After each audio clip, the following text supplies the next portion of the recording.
और वीडियो देख रहे सभी गुरुजनों को एजुकेशन बाई अमरजीत के इस यूट्यूब चैनल में स्वागत करता हूं। जैसा कि आप सभी विद्यार्थियों की विशेष अपील पर और उनका स्नेह और प्यार से प्रेरित होकर आज हिंदी के काव्य सौंदर्य के तत्व से रस, छंद एवं अलंकार में से इस वीडियो की शुरुआत रस से करते हैं।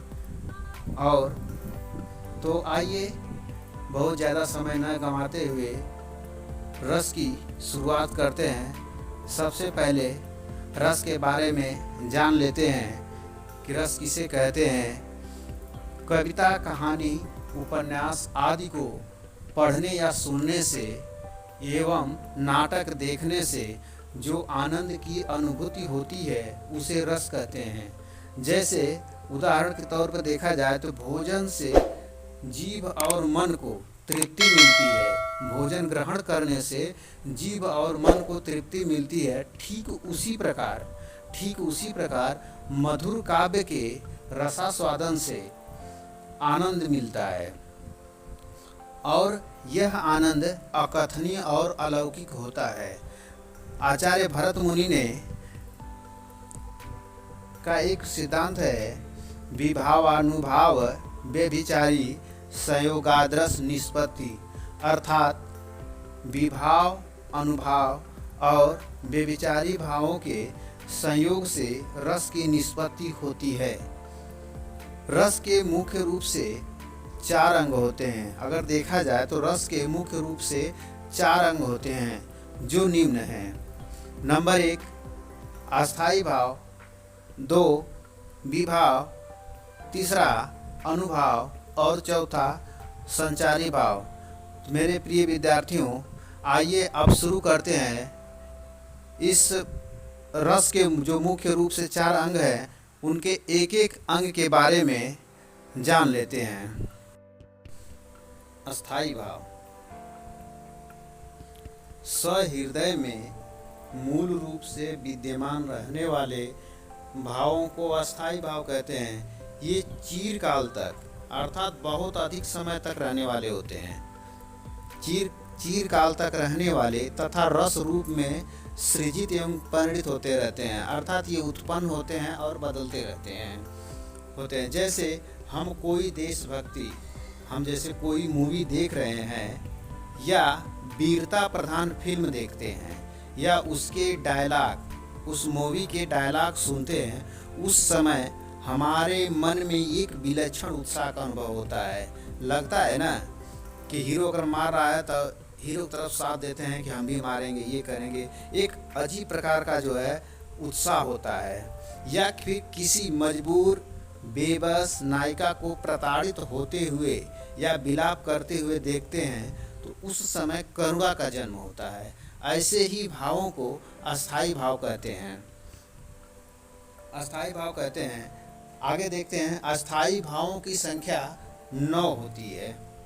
पहला रति, हास, शोक, क्रोध, उत्साह, भय, जुगुप्सा, विस्मय, निर्वेद तथा कुछ विद्वानों ने वात्सल्य नामक 10वां अस्थाई भाव को भी स्वीकार किया है। लेकिन मुख्य रूप से जो अस्थाई भाव की संख्या होती है वह 9 ही होती है। उम्मीद है कि अस्थाई भाव आपको समझ में आ गया होगा। तो आगे चलिए पढ़ते हैं। हम लोग विभाव के बारे में जानते हैं और पढ़ते हैं। अस्थाई भाव, देखिए परिभाषा क्या कह रही है, ध्यान से देखिएगा और सुनिएगा। अस्थाई भाव के कारण को विभाव कहा जाता है, अर्थात जो कारण दूसरे व्यक्ति के हृदय में अस्थाई भाव को जागृत तथा उद्दीप्त करते हैं उन्हें विभाव कहते हैं। अगर एक लाइन में परिभाषा की बात करें तो विशेष रूप से जो भाव को प्रकट करते हैं उन्हें ही विभाव कहते हैं। अब आइए विभाव के बारे में थोड़ा सा समझ लें कि अस्थाई भाव के कारण जो को विभाव कहा जाता है। कहने का तात्पर्य है कि जो अस्थाई भाव था, जैसे हमने ऊपर के उदाहरण में हमने देखा कि कोई देशभक्ति या वीरता प्रधान फिल्म देख रहे थे तो हमारा अस्थाई भाव को जागृत करने का या उसको उद्दीप्त या तेज करने का कारण क्या था? वह फिल्म थी। फिल्म ही हमारे अस्थाई भाव को जागृत किया तथा उद्दीप्त किया, वही तो अस्थाई भाव हो गया। तो उम्मीद है कि हमें आपको विभाव भी समझ में आ गया होगा। तो विभाव को भी अगर देखा जाए तो इसके भी दो भेद होते हैं। नंबर 1 आलंबन विभाव, नंबर 2 उद्दीपन विभाव। तब आइए आगे इसके बारे में भी एक एक करके समझते हैं कि आलंबन विभाव क्या होता है और उद्दीपन विभाव क्या आता है। आलंबन विभाव जिन व्यक्तियों, वस्तुओं आदि का अवलंब लेकर, अवलंब भी होता है सहारा लेकर अपने को प्रकट करते हैं, उन्हें ही आलंबन विभाव कहते हैं। जैसे उदाहरण देख लीजिए, जैसे सांप को देखकर भय उत्पन्न होना, यहाँ भय का आलंबन सांप है। जो भय उत्पन्न हुआ किसके कारण हुआ था? सांप के कारण। तो सांप क्या हो गया? आलंबन ही हो गया। और एक उदाहरण और ले लेते हैं कि दुष्यंत के मन में शकुंतला के प्रति रति भाव उत्पन्न होना। रति का मतलब होता है प्रेम। दुष्यंत के मन में जो शकुंतला के प्रति प्रेम उत्पन्न हुआ, तो यहाँ पर शकुंतला क्या है? आलंबन है। इतना तो बात आपको समझ में आ गई होगी। अब आगे देखते हैं कि इसके भी आलंबन के भी दो भेद होते हैं। नंबर 1 इसको क कह लीजिए, क आश्रय। जिस व्यक्ति के मन में अस्थाई भाव उत्पन्न होता है उसे आश्रय कहते हैं। चाहे कोई भी हो, चाहे नायक हो या नायिका हो, जिसके मन में अस्थाई भाव उत्पन्न हो रहा है, उसे ही आश्रय कहते हैं, चाहे वो नायक हो या नायिका हो। तो एग्जाम्पल के तौर पर ले लेते हैं नायक या नायिका ही। जैसे ऊपर के आलंबन विभाग का उदाहरण हम आपको बताए हैं, दुष्यंत के मन में शकुंतला के प्रति रति भाव उत्पन्न होना। यहाँ तो आलंबन क्या हो गया था? शकुंतला। लेकिन आश्रय अगर देखा जाए तो दुष्यंत थे। तो यहाँ पर नायक और नायिका कोई भी हो सकता है। इतनी बात समझ में आ गई होगी आपको। तो आइए इसी का जो दूसरा यानी क है उसको समझते हैं कि विषय किसे कहते हैं। विषय जिस व्यक्ति या वस्तु के कारण अस्थाई भाव उत्पन्न होता है, जैसे ऊपर के उदाहरण में शकुंतला विषय है। जैसे दुष्यंत के मन में शकुंतला के प्रति रति भाव उत्पन्न हुआ था, तो शकुंतला क्या हो गई? वहाँ विषय है। तो हमको उम्मीद है कि आप इतना समझ गए होंगे। उद्दीपन विभाग की परिभाषा है, अस्थाई भाव को उद्दीप्त या तीव्र करने वाला कारण उद्दीपन विभाव कहलाता है। उदाहरण के लिए, या एक परिभाषा और है, या आशय के मन में भाव को उद्दीप्त करने वाले विषय की बाह्य चेष्टाओं और वातावरण को उद्दीपन विभाव कहते हैं। जैसे सुंदर पुष्पित और एकांत उद्यान में शकुंतला को देखकर दुष्यंत के मन में रति भाव जागृत होता है। अब यहाँ देखा जाए तो जो आलंबन विभाव है, आलंबन जो है वो शकुंतला है। और शकुंतला एक उद्यान में है, तो जो उसको उद्दीप्त करने वाली जो बाह्य चेष्टाएं हैं, जैसे शकुंतला की चंचलता, बाग बगीचे, चिड़ियों का चहकना, धीरे धीरे चलती हवा, पुष्पित तथा एकांत उद्यान आदि, जो ये जो बाहरी हैं उद्दीपन का कार्य कर रही हैं। तो उम्मीद है कि उद्दीपन विभाव भी आप लोग समझ गए होंगे। अब आइए अगला, जो 2 अंक तो हम पढ़ चुके हैं, अब तीसरा पढ़ते हैं, अनुभाव। आंतरिक मनोभावों को बाहर प्रकट करने वाली शारीरिक चेष्टा अनुभाव कहलाती है। अर्थात आलंबन और उद्दीपन विभाव के कारण उत्पन्न भावों को बाहर प्रकाशित करने वाले कार्य अनुभाव कहलाते हैं। जैसे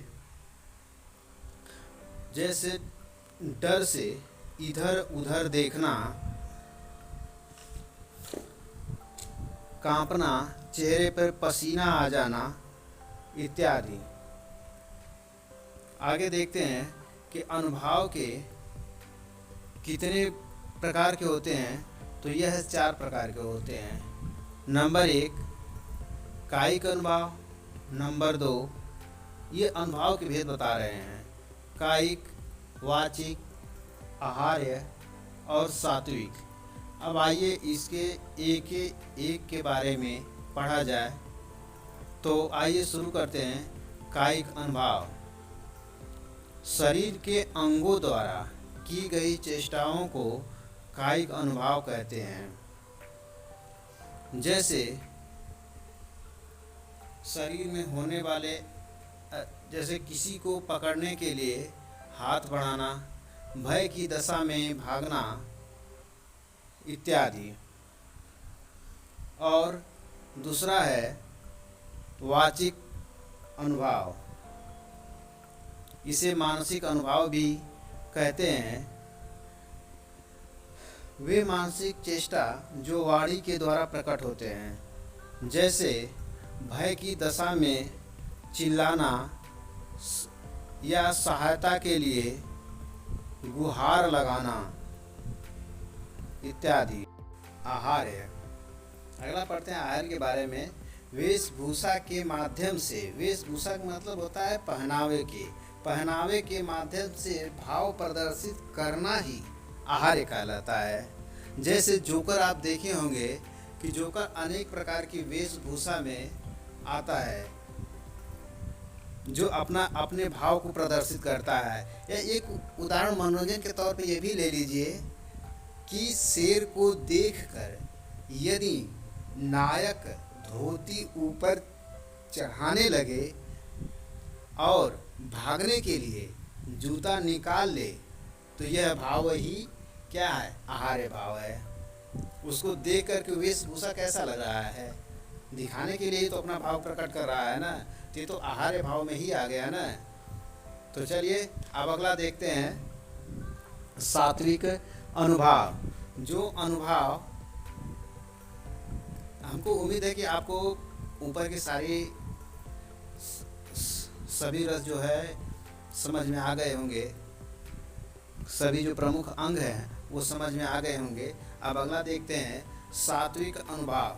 जो अनुभाव मन में आए भाव के कारण, जो अनुभाव मन में आए भाव के कारण स्वतः उत्पन्न हो जाते हैं, अथवा जिन चेष्टाओं पर हमारा बस नहीं चलता है। जो मन में अनुभव आया जिस पर हमारा कोई बस नहीं चलता, वो ऑटोमेटिक आने लगता है। जैसे पसीना आना, रोए खड़े हो जाना, ये क्या है? सात्विक अनुभाव ही है। या कपकपी छूटना, मुंह फीका पड़ जाना, ये क्या है? ये सात्विक अनुभाव ही है। तो ये भी उम्मीद है कि सात्विक अनुभाव भी आपको समझ में आ गया होगा। तो आगे देखते हैं अब जो रस के 4 अंग के लास्ट संचारी या व्यभिचारी भाव को पढ़ते हैं। चारों अंगों में से जो लास्ट में संचारी या व्यभिचारी भाव बचे थे उसको पढ़ते हैं। आश्रय के चित्त में उत्पन्न होने वाले अस्थिर मनोविकार को संचारी या व्यभिचारी भाव कहते हैं। यह पानी के बुलबुले की तरह उठता और शांत होता रहता है। जैसे पानी का बुलबुला आप सभी लोग देखे होंगे कि कुछ क्षण के लिए बनता है और स्वतः खत्म हो जाता है, वैसे ही ये संचारी या व्यभिचारी भाव होते हैं। यह पानी की बुलबुले की तरह होता है, कभी उठता है कभी शांत हो जाता है। जैसे शकुंतला के प्रति दुष्यंत के मन में उग्रता, मोह, व्याकुलता आदि भाव संचारी भाव हैं। ऐसे ही संचारी भावों की संख्या 33 मानी गई है। ये 33 संचारी भाव किसी भी रस में हो सकते हैं। कोई ज़रूरी नहीं है कि ये संचारी भाव एक ही रस में हो, ये किसी भी डर में भी हो सकता है, भय में, डर में भी, श्रृंगार रस में भी, करुण रस में भी हो सकता है। तो आइए अब रस से संबंधित जो रस हैं और उसके अस्थाई भाव कौन कौन से हैं वो जान लेते हैं। तो एक तरफ रस लिख रहे हैं और दूसरे तरफ उसके अस्थाई भाव। तो श्रृंगार रस की बात करें तो श्रृंगार रस का अस्थाई भाव रति होता है, और दूसरा हास्य रस का अस्थाई भाव हास होता है। तीसरा करुण रस का अस्थाई भाव शोक। रौद्र रस का क्रोध हो जाता है। वीर रस का अस्थाई भाव उत्साह हो जाता है, और भयानक रस का भय। बीभत्स रस का जुगुप्सा। अद्भुत रस का विस्मय। शांत रस का निर्वेद। और लास्ट में जो विद्वानों ने वात्सल्य नामक 10वां अस्थाई भाव माना था, उसका वो वत्सल नामक जो रस था, तो वत्सल रस का अस्थाई भाव वात्सल्य होता है। आज की वीडियो बस आप लोगों को यहीं तक